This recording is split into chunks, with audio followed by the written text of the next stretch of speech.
ایک وضاحت بہت ضرور ہے، وہ یہ ہے کہ افغانستان اور پاکستان کے درمیان جو ڈیورنٹ لائن ہے وہ 2500 کلومیٹر ہے، 2400 سے اوپر کلومیٹر لائن ہے، خط ہے، اور یہ پہاڑی علاقہ، یہ قبائلی علاقہ،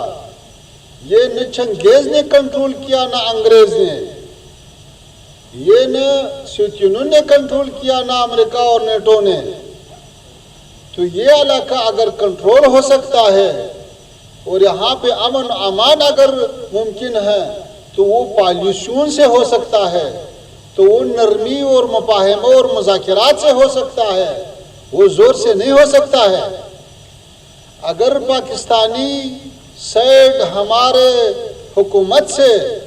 اگر اسی خطے میں امن چاہتا ہے تو ظاہر ہے کہ پاکستان کا فوج بھی ہمارا فوج سے زیادہ ہے، وہ ٹیکنالوجی میں بھی وہ آگے ہے، اس کا انٹیلیجنس بھی مضبوط ہے، تو وہ خود کیوں نہیں کنٹرول نہیں کرتا ہے؟ یہ جو لڑائی ہوتے ہیں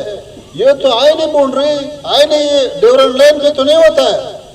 یہ تو 400 500 800 1000 کلومیٹر اندر پاکستان کے اندر جنگ ہو رہا ہے، تو یہ خود کنٹرول کرے۔